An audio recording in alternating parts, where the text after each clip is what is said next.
New tonight, a deadly stabbing outside this group home in Eastpointe. Police say a 32-year-old man was killed, allegedly by his own roommate. Fox News' Scott Wolchuk is live tonight in Eastpointe. And Scott, do we know what led up to this? Hey, Roop, yeah, you know what? It sounds like there was some type of argument. What they were arguing about, we really don't know. But it led to this very violent stabbing where this 32-year-old man was stabbed multiple times, according to Eastpointe police. His roommate, 57-year-old, who is waiting charges. We're expecting to see some of those come in as early as tomorrow morning. That guy is in Macomb County Jail tonight. So let's kind of talk about this. So it happened out on Tuscany, and this was a really quiet neighborhood. Like I said, it is a group home out there. I did have a chance to talk with a couple of the guys that lived in the home. They didn't want to go on camera, but they said that this 32-year-old man, his name was Chris. He's a super nice guy. He hadn't lived at the home very long. They don't know what this argument was about. They weren't there at the time that this happened, but this was, once again, a very violent scene, very bloody, unfortunately. Take a listen to what police had to say. At this point, we do not know why the argument occurred. It was not explained to us clearly. Unfortunately, there's no eyewitnesses to this event. The other residents of the group home were not in the area where the incident occurred, therefore they did not witness it. It's better to walk away, even if somebody believes they may be wronged.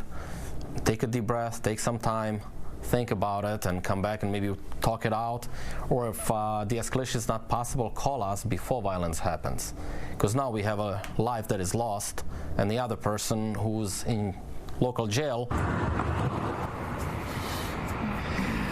And, you know, it's one of those things where it is so unfortunate to hear that. You could actually see some of this police body cam of when they initially got that call. They arrived to the scene very quickly, and they say that everybody on scene was actually very helpful in figuring out exactly what happened. They said that the suspect is cooperating.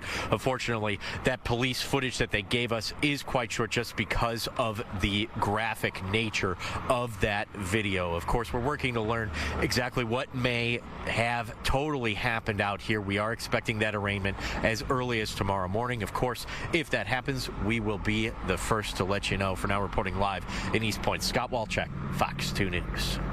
Yeah, Scott, I know that there wasn't anyone else there, apparently, but was there any camera available, any kind of a ring cam or an internal camera in that house? And was there a supervisor who was working at that time?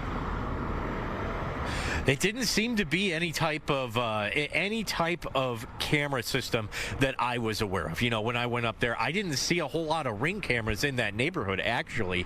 But if there was anything, I'm sure the police are going to be scouring through that footage to find out exactly what happened. We do know it happened upstairs, possibly in a bedroom, but it's one of those things where you've got a new guy moving to the house. Maybe these guys had some type of beef. We just don't know. Yeah, and we'll certainly find out more as this takes place with the arraignment in the coming days. Thank you so much, Scott Wolchuk, for us live tonight.